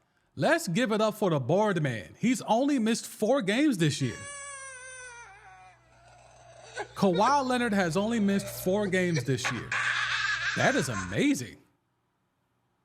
At that rate, he might play. Can Kawhi play 70 games? Oh, shit. If Kawhi plays 70 games, I know he got that extension, that contract extension, but goddamn. Kawhi gonna play 70 games. If Kawhi plays 70 games, let me see. The Clippers are the 4 seed right now. Kawhi plays 70 games. They could be a top 2 seed. Because right now, the Timberwolves are the number 1 seed in the West. You heard that right. The Minnesota Timberwolves are the number 1 seed in the Western Conference. And this isn't like the Utah fluke of last year. Like the Jazz were out there, and shout out to the over there in Utah, but this isn't that. Like this is a legit team, and they're playing really good basketball. Now, it remains to be seen if they make a move at the deadline. They certainly have some options they can make at the deadline. Like at some point, the cat thing has to resolve itself, right? At some point, the cat thing has to resolve itself. But right now, Cat is playing at a respectable level, and he's still the best shooting big man in the league if you let him tell it, or big man in history, excuse me. The best shooting big man in history if you let him tell it. 43% from three. He's taking 5 threes a night. He's giving you 22, 9, and 3. But this is really all about Ant-Man. Ant-Man has taken that franchise. It is his franchise. That's his team. And somebody on this podcast, i.e. me, was asking for that 2 seasons ago. I said, when they drafted him, I said, okay, it's his team now. And everyone was like, nah, it's too soon. I'm like, no. You haven't watched Ant-Man. That's his team now. Like, nah, he's too young. He's got to earn it. Cat. Da-da. I'm like, all right, y'all see. And now people are seeing. Rudy Gobert, Stifle Tower, fresh off getting a sleeper hold put on him by the habitual nut hitter. He's still mid as fuck, but he's playing okay. Like, he's playing okay. I think the key to that team has been, outside of Ant-Man, of course, it's probably Mike Conley. If Mike Conley can stay healthy, which is always a big if, he's that steadying force. He knows how to get people involved. He's one of the few last true point guards that are left in the league. Like, he's not about scoring. He's not out here trying to be a bucket, although he can be if he has to. But his whole thing is move the ball around, orchestrate the offense, set up the guys that need to get buckets, like Ant-Man and Karl Anthony Towns. So Mike Conley, that team goes as Mike Conley goes. And I know that's weird because Ant-Man has ascended, but it truly is that team goes as Mike Conley goes. If you want to get into OKC, I mean, I think there's time for that. I think they're closer to doing the whole Jazz thing, the Jazz thing from last year. I think that's where I'm leaning with that. I'm not saying they're a fluke. Yeah, I know I'm Chet Hive all day. But in regards to being a 2 seed in the West and making noise, like, I don't know about all that. Honestly, I don't know about all that. SGA is a problem. Like, Shai's a problem. I mean, he's always been a problem, but, dropping a 30-piece, he's got a lot of beard in him. He's got a lot of beard. He's like the evolution of the beard. If we really want to talk about, because people always talk about comparisons. Who does this player remind you of? Who does this player's game, remind you of or is reminiscent of? And for me, when I see SGA, and let me go to his shot chart. Let me just go to his shot chart to see if I could confirm what I think I'm seeing. Where's his shot chart? Shot finder. Oh, no, I got to go to an actual game, right? All right, let's go to the last game. Game log. All right. Pull that up. All right, so they played a couple nights ago against the Timberwolves, right? Let's pull up SGA. Shot chart. Cool. All right, so, and I guess I'll pull up the screen for this. Give me a sec. Okay. So for those on YouTube, you'll be able to check that out. OKC Thunder. Let me zoom out just a bit. All right, cool. That should be good enough. Yeah. SGA. Yes, okay, so this does confirm what I was thinking. All right, so now SGA put up, how many points in this game? 30 what? He put up 33 and 6, right? On 22 shots. Got to the free throw line 13 times, right? And I want y'all to remember that part of he got to the line 13 times.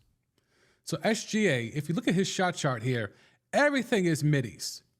Everything is middies. Now, he reminds me a lot of Harden, but it's the evolution of Harden where everything with Harden was threes, layups, free throws. Like him, the whole D'Antoni and the Warriors thing kind of morphed into everyone just focusing on threes, layups, free throws. When I see SGA, he's definitely doing the layups and he's definitely doing the free throws, but he's not doing the threes, but he's going with the midi. So it's kind of like, give me the DeRozan midi package, but with the Beard ability to get layups and draw free throws and get free throws, right? That's what I see with SGA. He's not really doing it predicating himself on the three ball, which has been all the rage over the last damn near a decade. It's threes and bunches. Everyone and their mama got to learn to shoot three because of the way Steph and Klay shot the three. But with SGA, his game is so below the three-point line, but it's so efficient, it's so effective. And that's why I think, to me, it's similar to the Beard at his apex. When the Beard was at Houston, whether it was the rip move to get free throws or draw to the line and, throw up crazy layup attempts to get fouled and get hacked or whatever, he just had this innate ability to get fouls and get to the line if he wasn't just jacking up threes. SGA has eliminated the ineffectiveness of just jacking up threes wildly and saying, all right, because of my speed and the size and my height, I could get past most guards. And then I'm not afraid to go up against wings and bigs.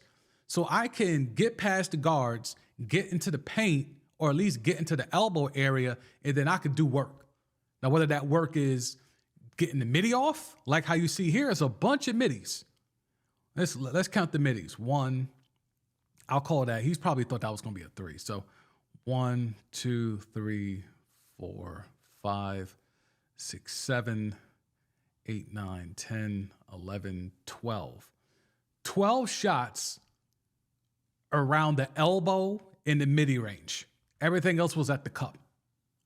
And he took, 20-something shots? 20, 13, 14, 15, 16, 17, 18, 19, 20. 20 shots.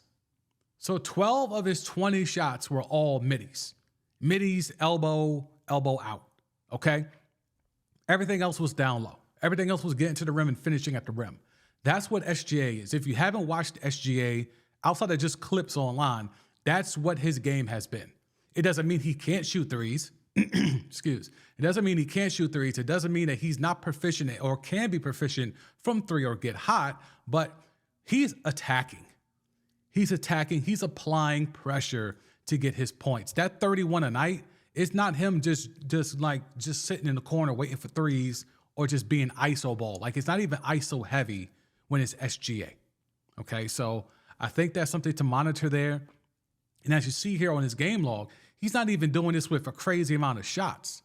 Because again, it's free throws. Look at this, 13 free throws, 17 free throws, 12 free throws. Okay? Like, if we go through the game log of SGA and just look at free throw attempts. Let's see. There's 15, there's 12, 10, 15, 11, 10, 10, 14, 18, 11, 18, 13. Like, he's getting to the free throw line at an enormous clip. And that's some Beard shit. Man, you're getting fouled like that. And it's not the flopping shit that the Beard became infamous for. Like, it's legitimately attacking the rim, doing hezzies, doing up fakes, and like stepping through and drawing the contact. Like, he's doing a lot of the little things that have been a forgotten art. And that's why I put him, like, Luka does a lot of that too. But y'all know Luka is Slovenian Harden. So he's a carbon copy of the Beard. SGA has taken the layup and the free throw prowess of peak Beard, but thrown in that DeRozan midi. So SGA is out here heavy. But does that mean OKC is going to remain the 2 seed? I don't think so. But even if they do, I don't really see that much noise. I don't see them making that much noise in the playoffs. I think it got Denver. Denver and the Celtics was a great game the other night. Had the privilege to be in the control room for that on the Full Letter Network.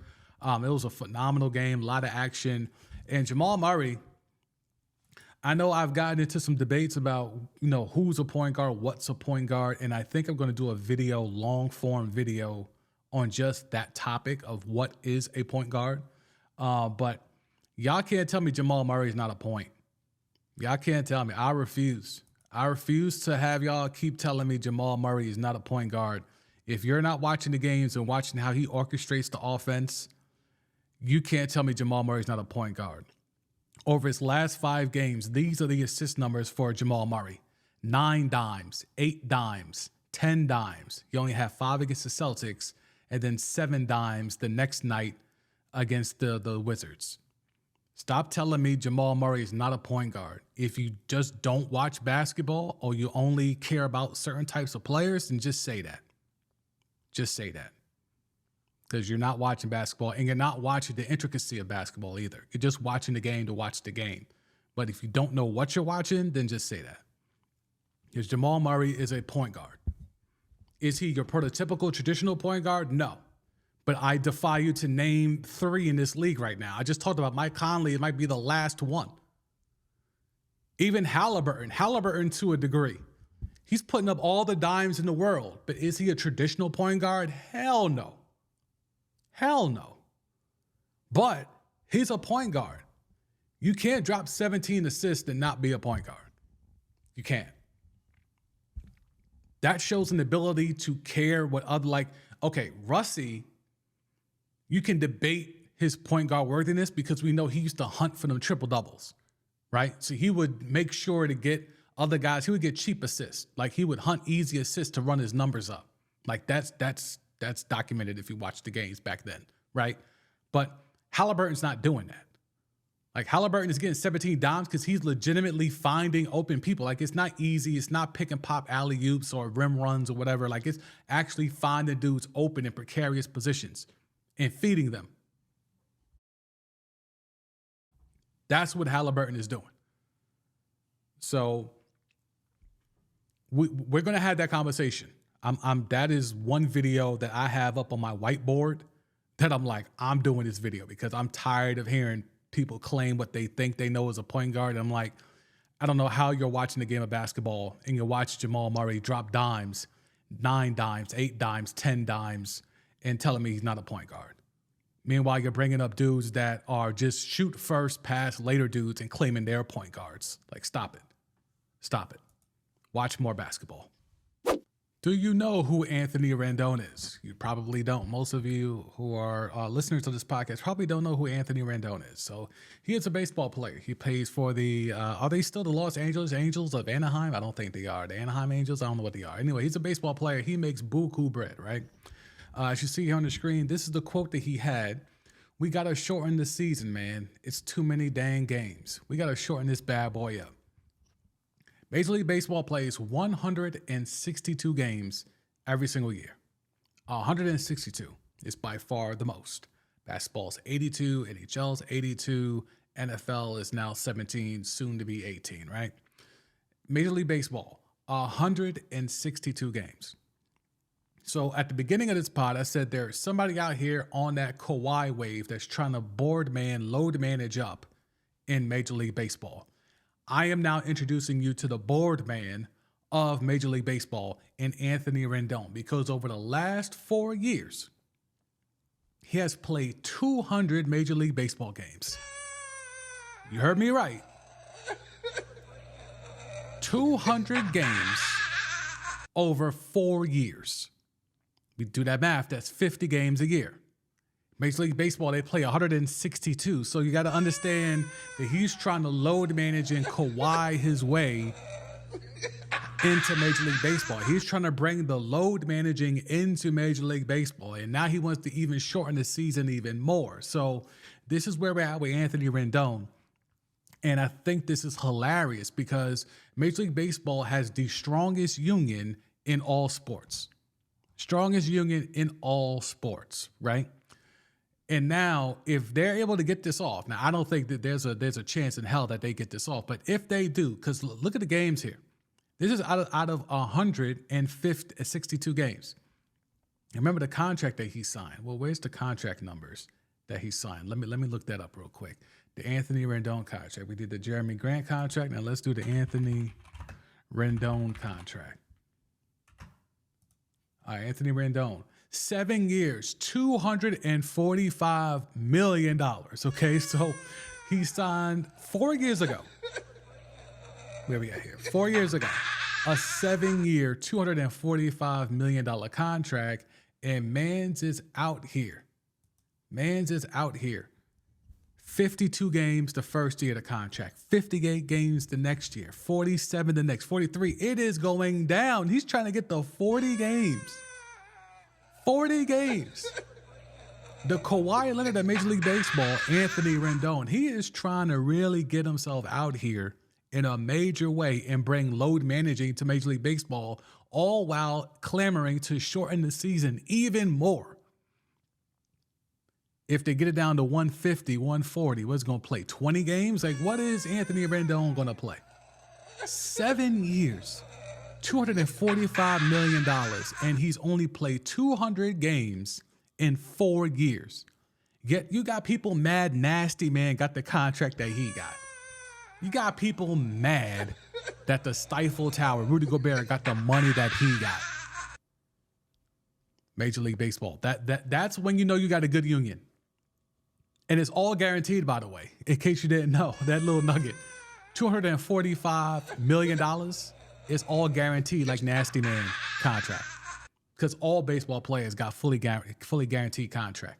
Somebody tell Brandon Marshall that so he could go bust another vein in his forehead. Pause. So, just wanted to touch on that. What else we got here? Oh, your man's Prime. Coach Prime. He's been struggling with the Louis luggage, right? He promised all this Louis luggage. He promised these 5-star, 4 and 5-star blue chippers. Then he learned the hard way that you need to have some offensive line, some defensive linemen. Now he's hitting that portal and he's trying to sign some dudes in the portal because that's a proven way to fix the trenches, right? There's so many teams that have done that well. But Prime's going to be the first, right? Anywho, it's gotten so bad for Coach Prime that he had to go get a commitment from the son of a former WWE star. And we're not talking about The Rock's kid, because The Rock actually played football at the U or anything like that. No, Bill Goldberg. He is getting a commitment from the son of Bill Goldberg.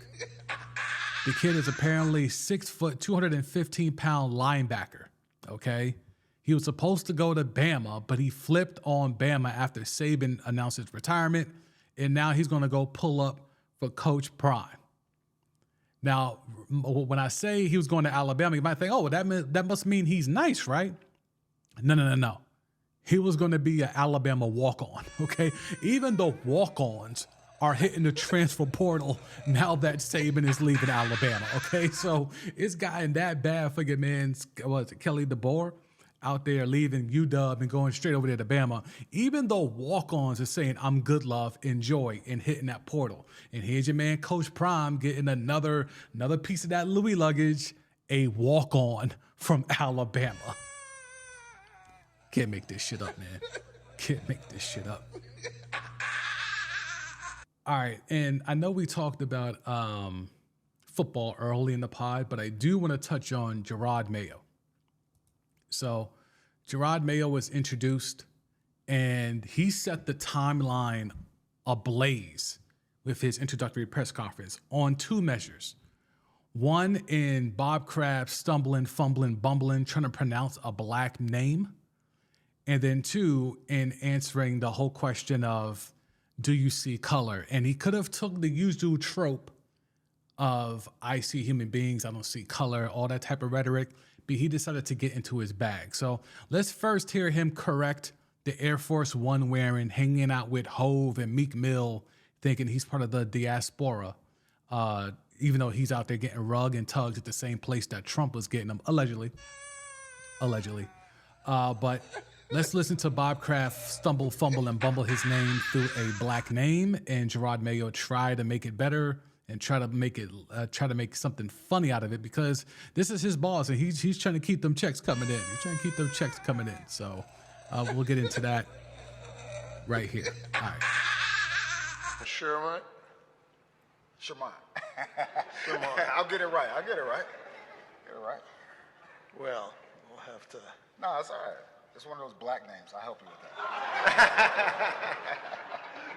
that. Stacy told me he was Exactly. an expert. See, he had to fumble. He fumbled on the name. And then he had to clean it up with an easier name, Stacy. That name he could pronounce. I wonder if he still can pronounce the names of the ones that were at that rub and tug. I wonder if he can still pronounce those names. Anyway. So yeah, he stumbled and fumbled with that name, but then Jerod was asked the question that seemingly every black coach is asked about: what does it mean about the impact of you being a black head coach and a black head coach in New England, which we know has been a thing. So let me go ahead and play that for you. I do see color because I believe if you don't see color, you can't see racism. And whatever happens, black, white, disabled person, I've always, even someone with disabilities, I always, for the most part, people are like, when they're young, they kind of make the spot hot. Younger people know what that means. But what I would say is, no, I want you to be able to go up to those people and really understand those people. So it goes back to whatever it is, black, white, yellow, it really doesn't matter, but it does matter. So okay, so right there, he was about to go into that trope of I don't see color rhetoric, but then he cleaned it back up with the whole thing of I do see color. We can try to fix a problem that we all know we have. So it really doesn't matter, but it does matter, so we can try to fix a problem that we all know we have. I only wish he would have finished the flourish with Black Lives Matter. Then, oh man, because again, just off of this, it was pretty benign to be quite honest with you. But just the fact that he said this publicly, that this is how tame the media atmosphere is. The fact that he said this got rounds of applause, and people were championing this clip and this video. And he pretty much is saying I'm not saying it's the easy thing, but it's the most logical thing. I do see color. We all see color. Whether you want to admit it or not, we all see color. Because I believe if you don't see color, you can't see racism. Yeah, because if you try to pull the whole thing of I don't see black, I don't see white, then how can you see someone claiming that, well, someone is being a bigot towards me? If you can't decipher that I am a black person and you are a non-melanated person, how can you see, anything when I'm telling you someone is being racist against me because of the way that I look or the color of my skin? So yes, again, not groundbreaking, not earth-shattering, not MLK, March on Washington level, but yes, very poignant. And whatever happens, black, white, disabled person, even someone with disabilities, I always got to bring in the disability piece for the DEI purposes. So again, he's checking all the boxes. It was a great press conference for someone, following Bill Belichick, everything that goes along with that and the narratives that go along with that and the shoes you are assumed you have to fill. There's a lot that goes with that, right? So as a player, he's a champion. He's a guy that has some accolades in this league. So he'll go in there in the same way that Mike Vrabel did, in the same way that DeMeco Ryans has, or even people like Todd Bowles. There's been a lot of former players that have been able to transition into the league and become coaches, whether they're assistant coaches or head coaches, and have been successful. Now, the thing with New England is twofold. The cupboard is bare, right? And you have to deal with an owner that is a high-profile owner and expects success. And you're coming off the heels of following Bill Belichick, who won 6 Super Bowls there. So there's a lot that Jerod Mayo has to now figure out. This isn't DeMeco Ryans, where the Houston Texans have no history. They have no legacy. DeMeco Ryans walked into a situation where him doing anything successful would be earth-shattering. And everyone understood that this is an actual rebuild where you're tearing everything down to the studs and you're rebuilding this house. The Patriots, I feel, are not going to do that with Jerod Mayo. I don't think they're going to tear this whole thing down. There's certainly going to be some roster upheaval. There is every year in the NFL when you have a 53-man roster. But in regards into tearing it all down to the studs and rebuilding, I don't see that here with the Patriots. And I think that's because Bob Kraft still expects a winner. And this fan base has become spoiled by winning. So there's going to be an expectation. How much grace do you think the Patriots fan base is going to give Jerod Mayo? He can say all the right things at the press conference. Winning the press conference is one piece. Now it's coaching these guys up. DeMeco Ryans, he won the press conference too. And then he was able to actually go get the horses to go out there and win some games. And it wasn't a lot of roster upheaval in Houston, by the way. Shout out to Lovie Smith. But in regards to this Patriots team, there has to be a lot of roster tear down. And I don't know if Bob Kraft has the balls or has the patience to let Jerod Mayo and a seemingly new staff come in and tear this thing down to the studs. There's a lot of franchises that need to tear it down to the studs. There's high-profile franchises that need to tear it down to the studs. But because of who their owners are, they cannot do that. They will not allow themselves to do that. Take Dallas, for example.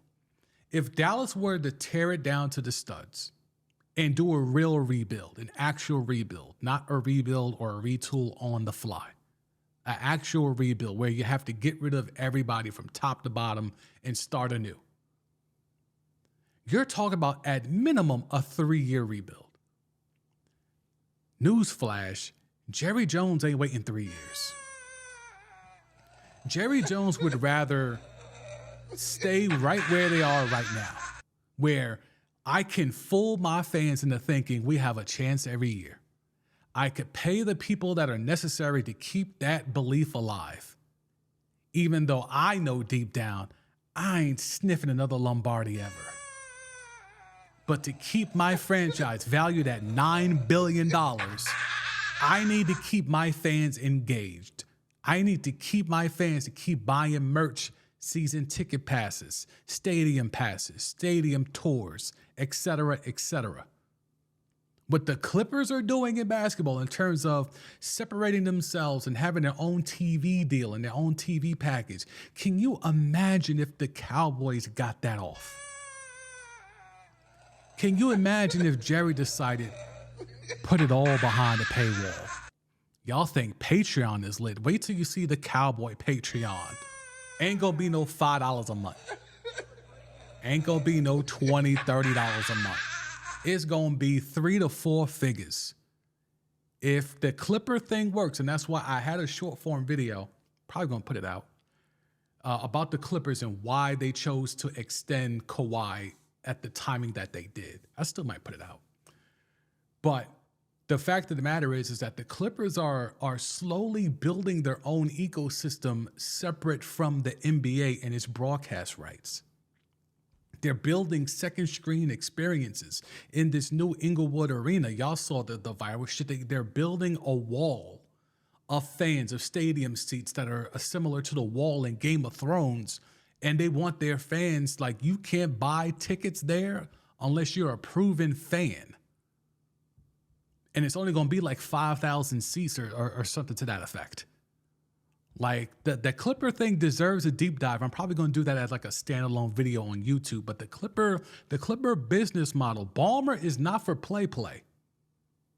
Steve Ballmer is not for play. Watch how he's moving.